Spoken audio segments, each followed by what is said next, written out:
आज चल आज हम खाना ना खाएम लड्डू मन नहीं खे करत हमरो खाना खाए के। मम्मी के बुझाता पट्टी दाई धोल ले बका।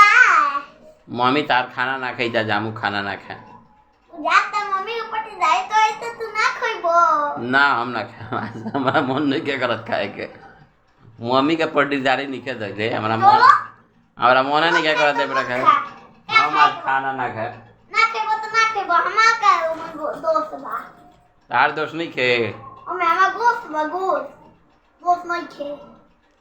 हमरा आज मन नहीं खे करत खाए के। मम्मी ना खाना खाई जा जामू ना खाए। तो मुर्गा खइबो। मुर्गा मिली तब न खाई जी। अबे बोलो तुम मुखिया अबे मंगवा दे 50 प्लेट। हाँ तो मुर्गा मिली तो खा ले भूख तो लागत नहीं खे लेकिन 2-4 गो पीस तो मैंने खाई ले। ओ तो जा वो जब बोलता तो असली दाल नहीं खे। जब तो असली तका खाए का मन नहीं खे लेकिन मुर्गा मिली तो 2-4 प्लेट हम खाई ले ये तो कम ना खाए 2-4 गो।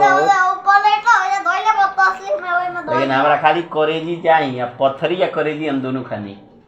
और पतई के छी अजो नहीं मुर्गा के गोशो हो रहू है पा तो ये मुंह लगा के।